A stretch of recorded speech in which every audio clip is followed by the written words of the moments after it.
আলহামদুলিল্লাহ, আমি একজন কৃষক। আর কৃষক হিসেবে আসলে আমার একটু ব্যতিক্রম কাজ আমি করে থাকি। কোথায় আছে বিজয়ীরা ভিন্ন কোনো কাজ করে না, একই কাজ ভিন্নভাবে করে। লক্ষ্য করে দেখুন, আমি যেটা অপ্রচলিত, যেটা হারিয়ে গেছে আমাদের কালের আবর্তমানে, সেই চাষগুলো আমি বেশি করে থাকি। আমার গরুর খামারের পাশাপাশি আমরা যে কাজ করছি, সে যে কালাইটা বুনেছি, এই কালাইটা হচ্ছে যে বাংলাদেশের আমার মনে হয় 99% মানুষ এই কালাইটি কখনো দেখেনি এবং অনেকে খায়নি এবং নামও শুনিনি। এটাকে বাকর কালাই বলে। কালাইগুলো অনেক বড় বড় আকৃতির হয়। এটা দেখতে উপরে দুইটা কালার হয়, একটা কালো এবং একটা সাদা, কিন্তু ভিতরে শ্বাস তোলার পরে ভিতরের অংশ কিন্তু পুরোটা ডালের একই কালার হয়ে থাকে।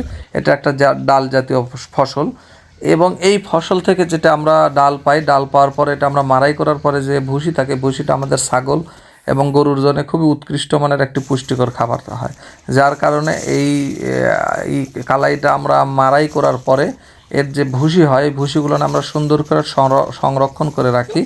এটা রাখার কারণটাই হচ্ছে এটা এক ধরনের শুকনা খাবার বলা হয়। এটা বাকি যে 8 থেকে 10 মাস আমরা যে বর্ষাকালের সময় আমরা মজুদ থাকে, মজুদকৃত খাবার থেকে আমরা গরুকে এই ভুসিগুলো খাওয়াই। যার কারণে আমাদের বাইরে আর অতিরিক্ত কোনো ভুসি কিনতে হয় না।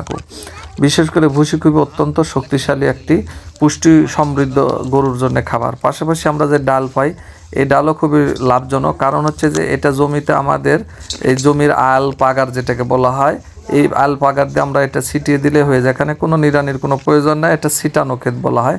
যার কারণে আমাদের পক্ষে সম্ভব হয়ে থাকে। এটাতে কোনো নিড়ানি দিতে হয় না, যেমন সবজি চাষে প্রচুর নিড়ানি দিতে হয়। আমরা এটা বাসায় নিয়ে এসেছি। বাসায় নিয়ে আসার পর আলহামদুলিল্লাহ এটা আমরা মাড়াই করেছি রোদে শুকানোর পরে। মাড়াই করার পরে এটা আমাদের ফ্যান ছিল, ফ্যান দিয়ে আমরা এটা ঝেড়ে নিচ্ছি। যার কারণে ভুসিটা আলাদা হয়ে যাচ্ছে এবং কালাইটা আলাদা হয়ে যাচ্ছে। ভুসি আলাদা হয়ে যাওয়ার পরে এই ভুসিগুলো আমরা বস্তা প্যাকেট করে আমরা রাখবো এবং পরবর্তীতে আমাদের গরুকে খাওয়াবো। এটা কৃষিতে আসলে সব কিছু যদি যথাযথ ব্যবহার করা হয়, তাহলে সেই ক্ষেত্রে কৃষিতে লাভ হওয়ার সম্ভাবনাটা থেকে যায়। আর নতুবা যদি আমাদের গরুর খামার না থাকতো, তাহলে ভুসিটা আমাদের ওকেজও এটা ফালা দিতে হতো। তাহলে এই জায়গা থেকে এই ভুসিকে আমরা কাজে লাগাতে পারলাম বিনিময়, বাট এখান থেকে বাই প্রোডাক্ট হিসেবে ভুসি পেলাম এবং ভুসিটা আমাদের গরুর গোখাদ্য হিসাবে এখানে ব্যবহৃত হচ্ছে। তাই কৃষি একটা স্টোরি, কৃষি একটা বিশাল গল্প। বিজয়ীরা ভিন্ন কাজ করে না, একই কাজ ভিন্নভাবে করে।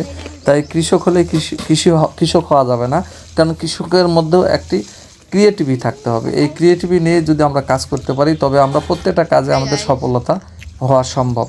কারণ হচ্ছে যে লক্ষ লক্ষ ছাত্রের ভিতর থেকে একজন বা দুজনের ছাত্র সেখানে স্ট্যান্ড করে, কারণ তার কাজটা একই কাজ ছিল কিন্তু একটু ভিন্নভাবে করেছে। ঠিক কৃষির ক্ষেত্রেও তাই।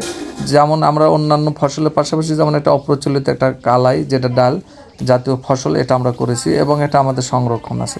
পাশাপাশি আমাদের যে গরুর ফার্ম আছে, গরুর ফার্মের জন্য এটা খুবই উপযোগী এই খাবারটি।